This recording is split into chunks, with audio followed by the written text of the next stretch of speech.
So, sitting with Johnny Mundo, Taya, and I'm sorry. I'm Kristen Joseph. I'm the writer of Lucha. He is the brains behind the Writer, operation. co-executive producer, possibly executive producer. Yeah. Yes. Here's that.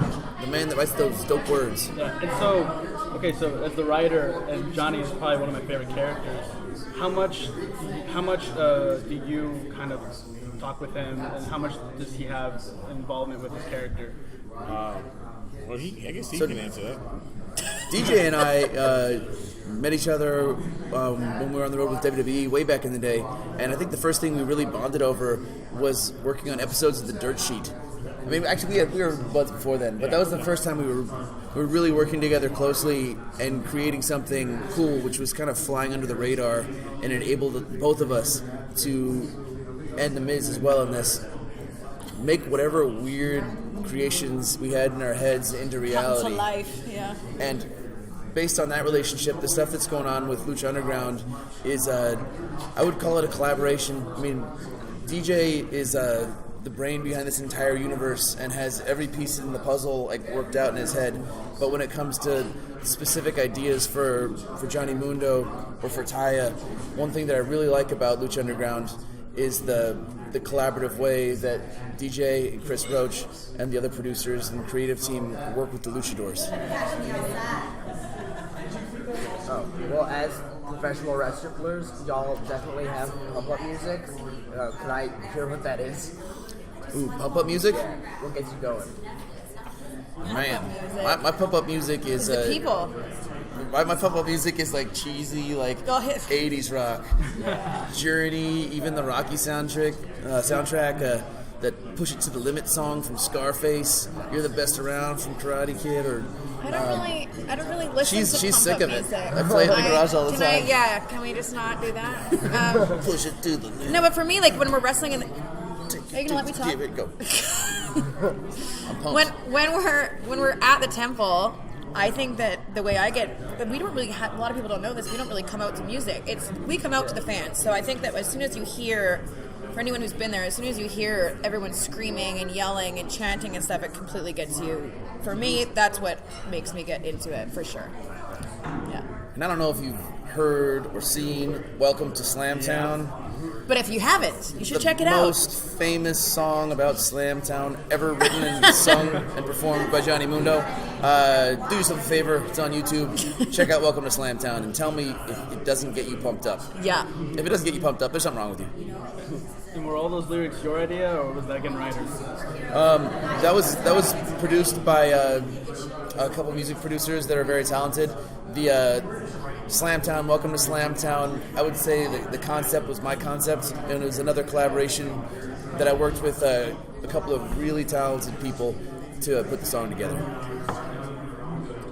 Didn't you play every instrument on that? Oh yeah, I mean obviously. He didn't know that he plays the violin, he plays the accordion, Banjo, he plays the piano, he the plays squeeze everything. box, the drum kit.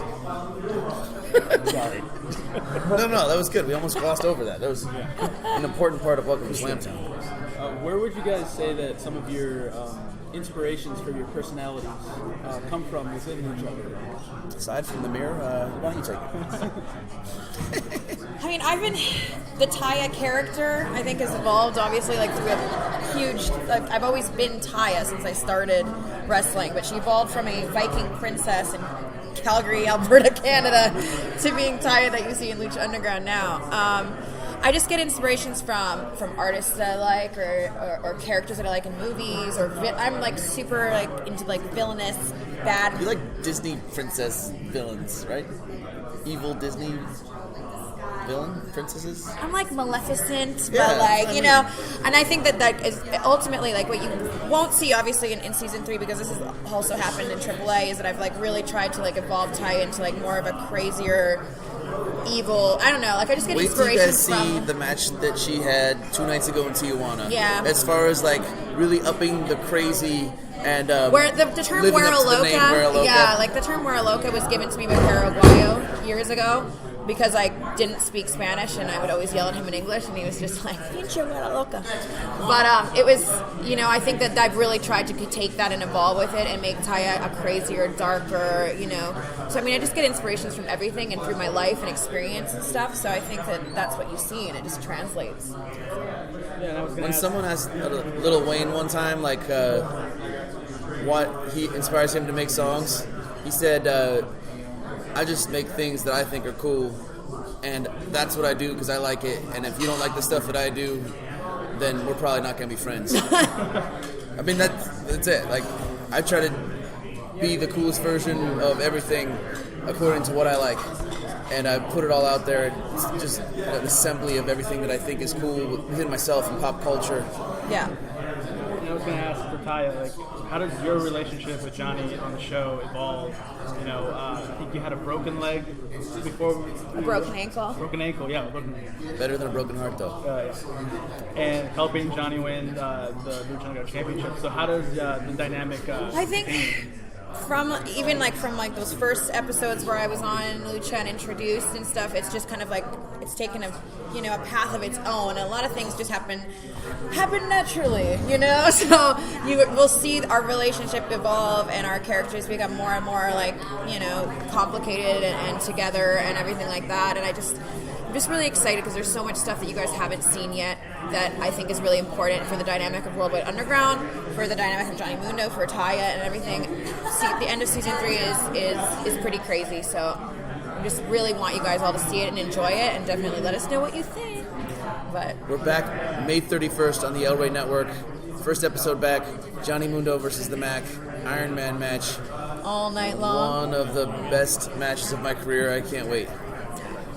And as a writer, how did you try to make this different from what is currently out, or what was currently out? Well, I like John mentioned before, I worked at WWE, and one of the first things that I was encouraged when I was here was, whatever you do, don't throw everything all the rules out of the window. Everything you're used to doing, don't do that. Come to the show and create something different. And I was inspired by that, and it really, I think it really pushed me that every time we sit down, we come up with a show or write a storyline, we try to think of how can we make this different? How can we make this more exciting? How can we make this different than anybody's ever seen? And we just keep kind of pushing the envelope. Push. And I think one of the things that I'm passionate about is that everybody has a character. And that those characters and their interactions with each other, they all have stories. So everybody on the roster, whether you're a champion, Johnny Mundo, or whether Famous you're, B, whether you're Famous B trying to start a stable or a faction, or trying to recruit talent. Yeah. You have a story. Another cool thing about what DJ's doing is creating something that's never been done before and coming up with these outlandish ideas that are original, but then having the creative integrity to believe in that vision and finishing up storylines, because I think that's one thing that in other wrestling promotions is constantly frustrating. Like, there's a lot of stopping and starting, and something gets changed and everything gets rearranged so much that you don't ever really build anything. And DJ and the creative team has done a really good job of seeing the storylines through to fruition with Lucha Underground, which is satisfying for me as a talent, and I think also for the viewers.